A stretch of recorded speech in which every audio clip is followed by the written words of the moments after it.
Active community councils are not just important, they are essential. You help keep citizens connected, informed, and united.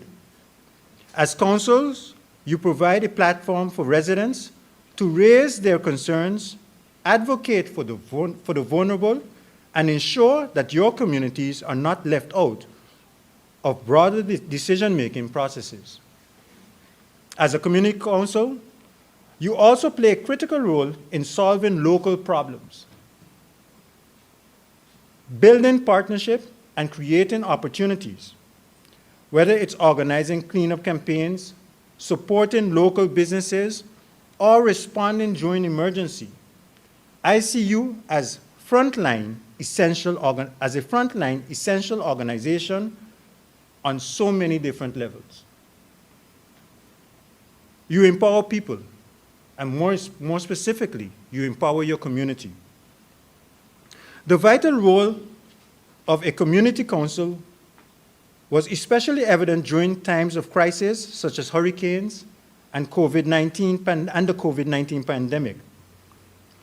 As a former VKS officer currently on leave that served in several natural and man-made disasters and the pandemic, I can testify that the districts where there were active, fair, and properly functioning community centers providing assistance were more easier and more effective. In addition, these moments show us the urgent need for clear guidelines and support systems to help councils provide support to their community efficiently and effectively. As community councils, your work extends beyond the emergencies.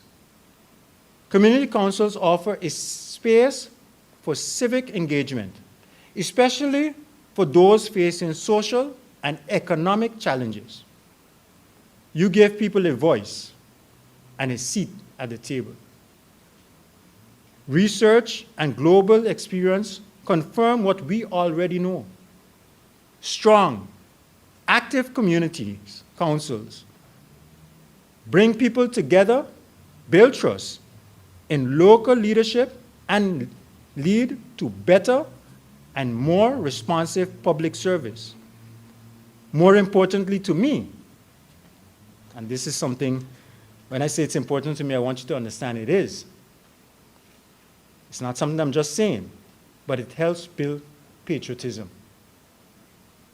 It helps build patriotism, something that I believe that we have lost, but it's not too late for us to get it back. When communities are truly involved, governance is a lot more easier. It helps for everyone to be more inclusive, effective, and sustainable. That is why, as Minister of VSA, I support the ministry in its commitment to continue supporting and investing in the community councils. Because when the community has a voice, the community strives. And when the community strives, St. Martin strives. I believe you all signed up to be part of the community council because you want to make a difference. I believe you all sign up because you know you can make a difference. And I also have that faith in you. We are, as government, is going to give you the tools that you need in order to make that difference. I'm not looking for collaboration. I'm looking for a partnership. And that partnership, I expect to find it in you. Ladies and gentlemen, thank you very much once again for coming and participating in this project. And I look forward to seeing all of you being successful at the end of the project, and that you would also continue to share what you have learned and not only keep it within your council, but again, the community council is just what the name says. It's for the community. One community at a time. We are going to make St. Martin a better place for all persons residing in this country. So thank you for your contribution, your dedication, and your commitment to this community council.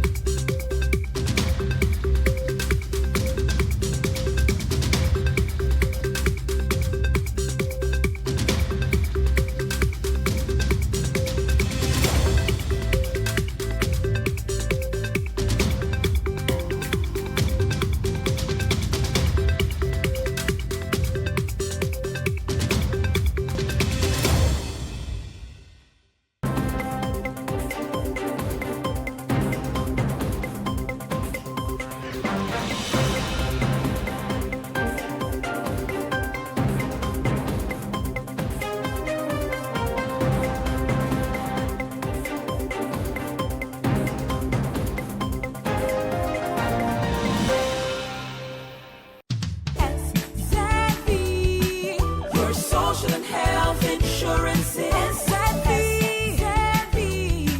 Your social and health insurances. Are you SZV insured? Do you have a valid medical insurance status? SZV is cardless. Request your My SZV account today and enter the virtual office of SZV. Go to szv.sx and sign up now. SZV.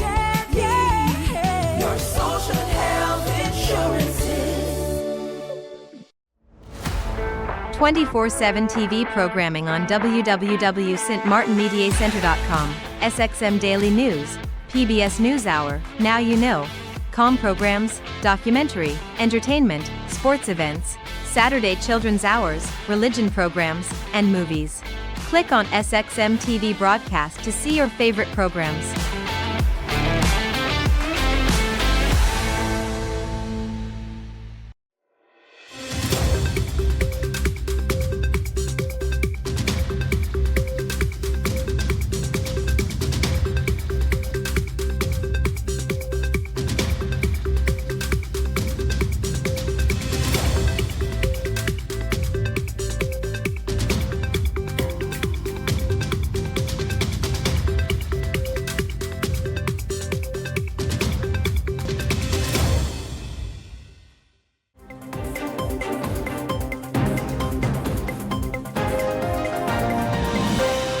I think you were off island at the time, and quite some robberies took place in the Indian stores in town.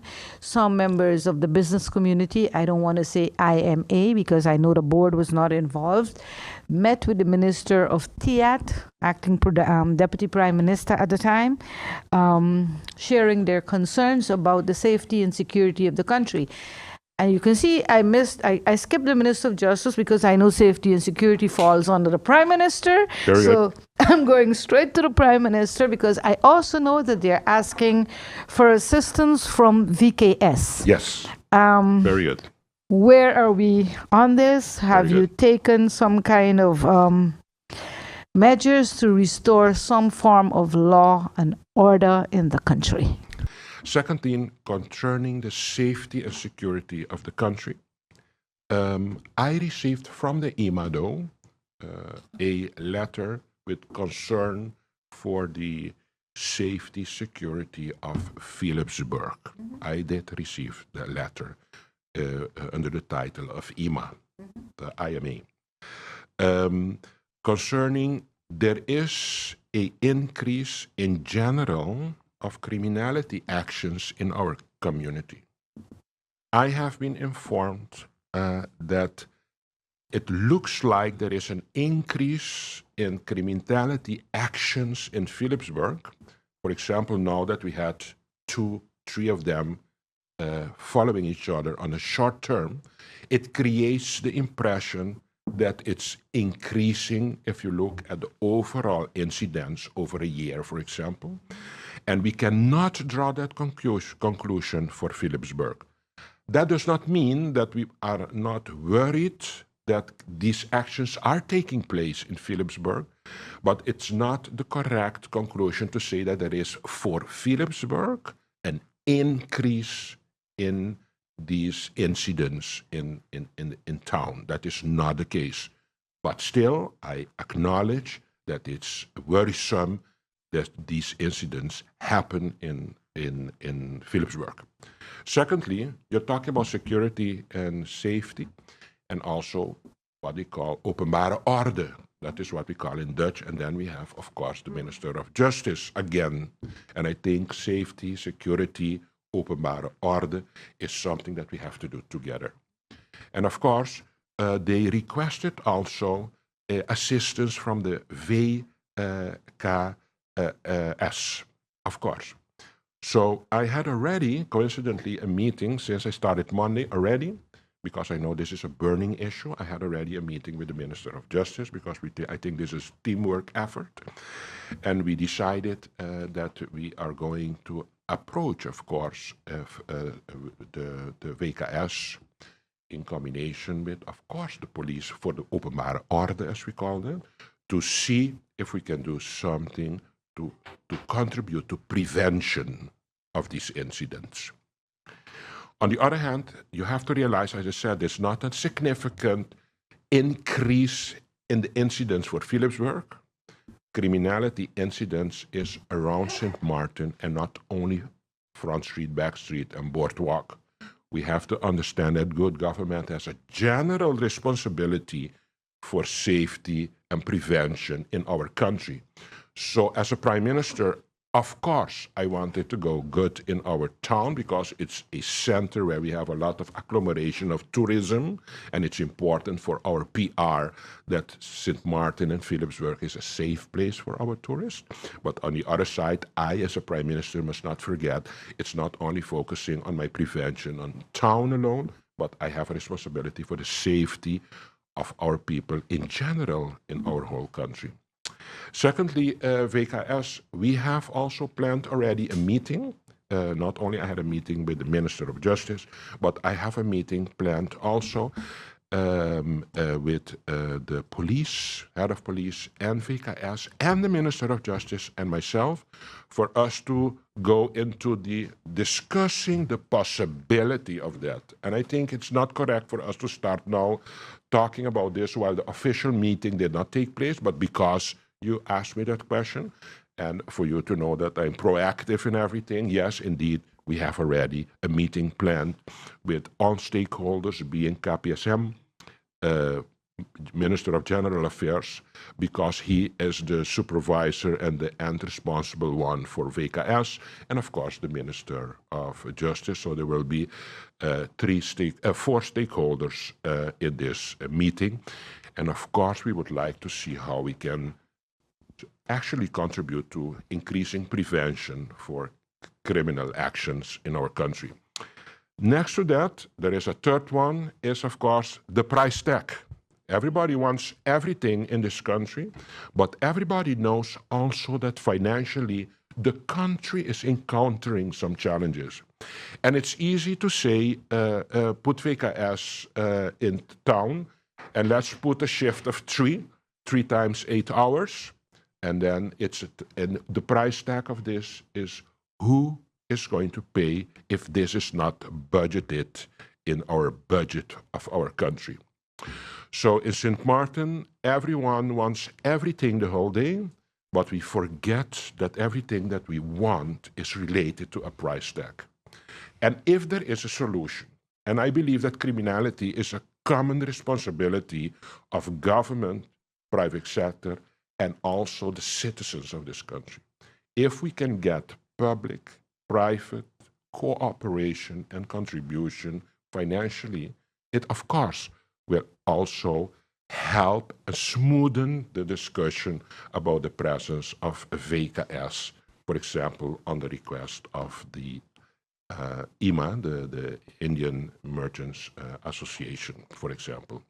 So we want everything. This Prime Minister and this government wants everything for his people, but his limitation and his frustration is always the money that he does not have, because every problem that people discuss in this country, the Prime Minister and the ministers in this government also realizes that they are there.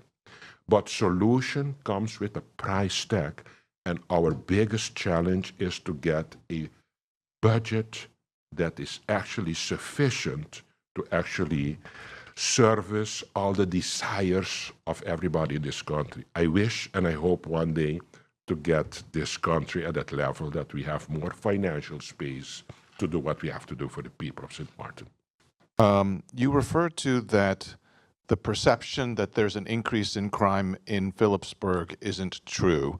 So just for clarity, has the number of criminal incidents on the island also remained the same? Are you referring only to Philipsburg? I'm referring only to Philipsburg. And how about for the island in general then? Is there I an do not have increase? the statistics. I have to be careful. I don't So I have see the the Minister of Yeah. Justice saying Yes. there is. Maybe perhaps we can give, after my round here, the Minister of Justice the opportunity to give answer on that one. But specifically, the statement that I made is directed to the incidence of criminal act in Philipsburg.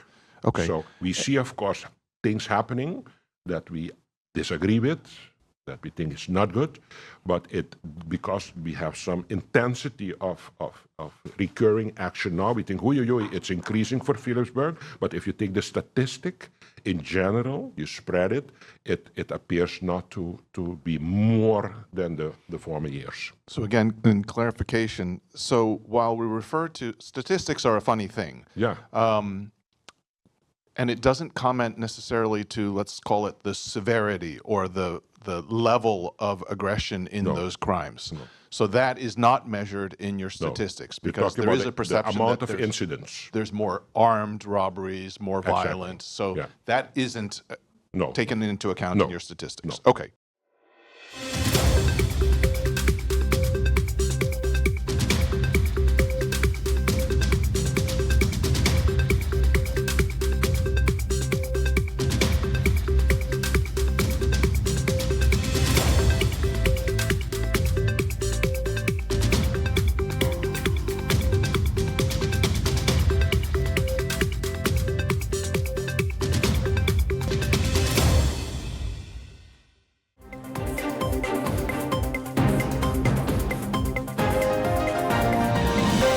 Minister, the residency permits, there are quite a number of people that have contacted us that their permit are unjustifiably denied, and this is because of the glitches that are taking place with the system that is not functioning properly. At which point would the ministry decide, well, listen, if I'm not seeing the document that is uploaded, then I should contact these people and ask them to bring it in manually rather than just denying the documents. And have you addressed the matters of backbiting within the ministry, within the staff? Because at one point you said they were not coordinating, they were kind of, doing things haphazardly. Have you addressed that? And the Maybe- system issue. Yeah. When you say, sorry if I can ask for a clarification to the question, because when you say that they're denied for, do you know if because they're missing documents? Because Yes, missing document, they're not seeing the document, even though the person Right. have a number and said they submitted a document. Because of the glitches, on that end, they're not seeing them. Correct. So those. So it's funny because even this morning I got a clarification on. I had some permits come to me yesterday, for example, where I noticed that they were permits. So the way it works is I validate a permit in the system. When it comes into my queue, a person receives the system generates an invoice for the person to pay. They pay, they upload the receipt, and then that permit is printed out and brought to the minister for signing. So I realized that I had some from April, because I can see the date that I validated it, and I said, but I looked at the receipt. The receipt was from May. And I said, how is it possible that this is only now reaching my desk? So I was quite upset.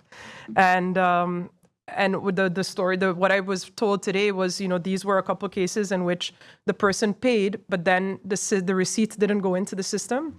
And it was only until these people physically came into the office and said, but I've paid, look at my receipt right here, that then we were able to reconcile those files. So, and I understood also today again that we're having a lot of those issues. And, one of the things is immigration. And I always check, at least when I get a denial of, hey, but did you contact the person?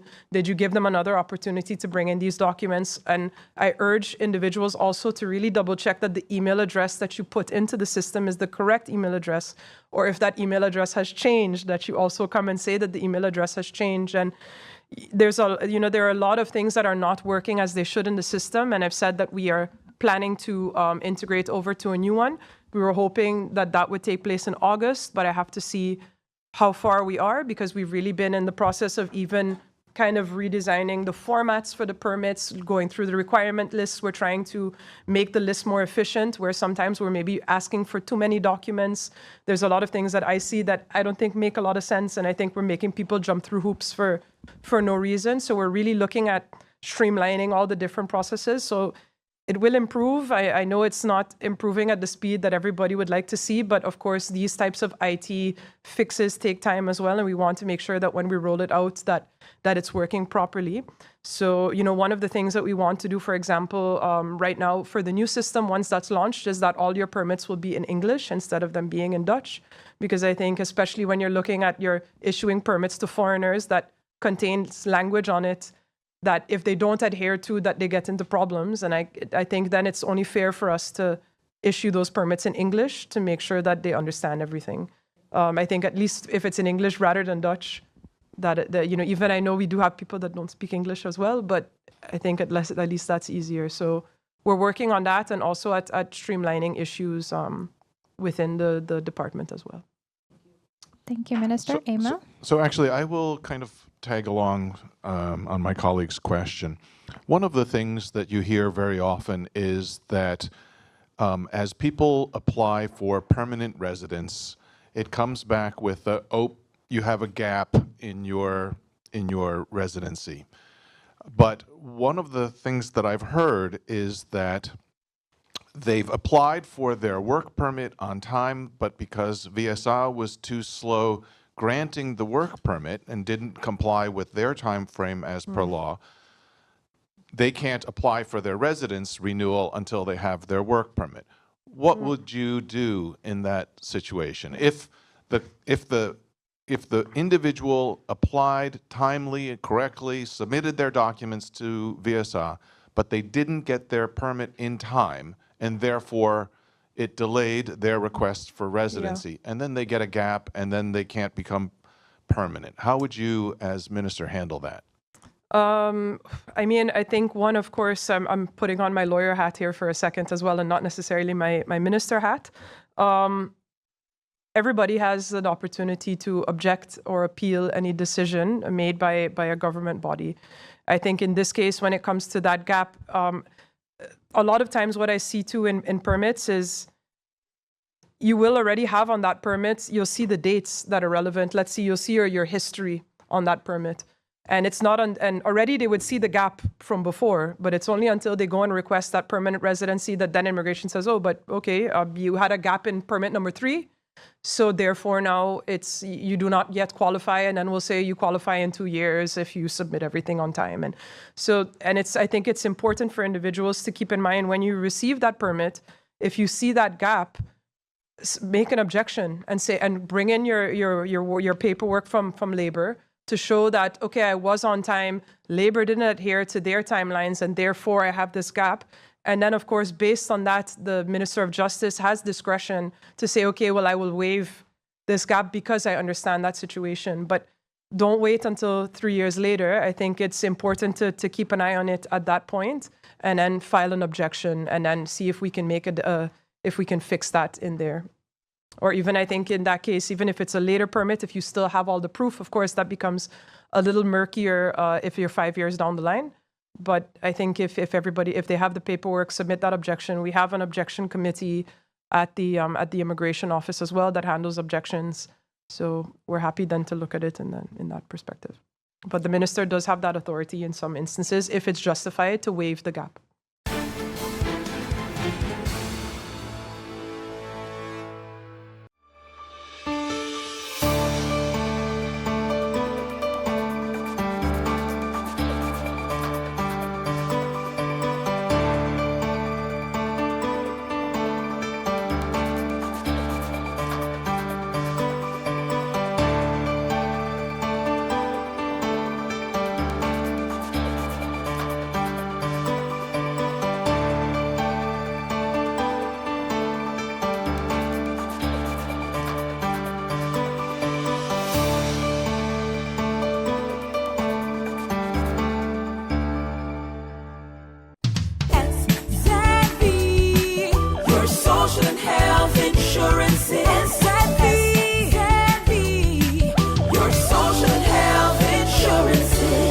Are you SXV insured? Do you have a valid medical insurance status? SXV is cardless. Request your My SXV account today and enter the virtual office of SXV. Go to sxv.sx and sign up now. SXV, yeah. Your social and health insurances. 24/7 TV programming on www.stmartinmediacenter.com, SXM Daily News, PBS NewsHour, Now You Know, comm programs, documentary, entertainment, sports events, Saturday children's hours, religion programs, and movies. Click on SXM TV broadcast to see your favorite programs.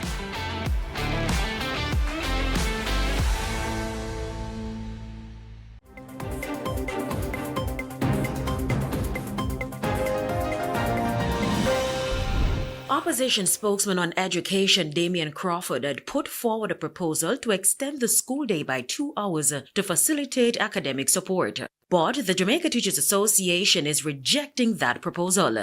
Dr. Mark Smith is president of the JTA. Fundamentally, I think it does not tackle the core issues that we're facing within the sector. And so it's one of those things that's tackling a peripheral issue. The core issues that we face in education are fundamentally literacy and numeracy underachievement, particularly at the primary level. And what that means is that that eventually gets its way into the secondary level, where then it impacts our outcomes at the CSEC examinations. So we need to understand that clearly. The other core issues, he says, include teacher migration, lack of resources, and the conditions under which many teachers serve. Dr. Smith said while education gets the lion's share of the budget annually, most of the funds is used to run bureaucracy and not the classroom. Fundamentally, to run an education system, there are a lot of bureaucratic processes, and we understand this.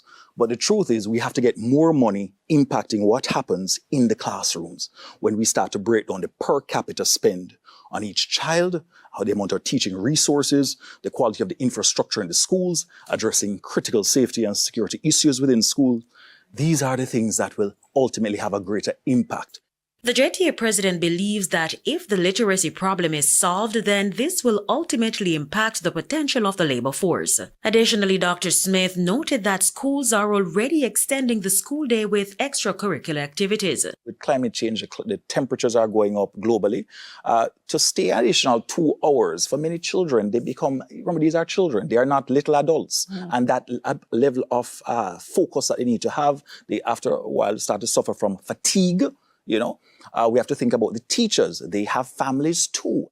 It is why he believes the decision to extend the school day should be left up to administrators and not the government. I welcome the idea that there is a paid component, but I am not opening the door. The union is not opening the door because let me tell you something. Over time, you see, anything that people you do, you volunteer to do after a while, then you hear it is mandated and you must do it. So we're not opening up the door that this, if it is an idea that we want to look at, it should be left to the individual administrations working with their teachers and the parents to craft a solution at the local level. Too often we want to, what I consider, centralize some of these things.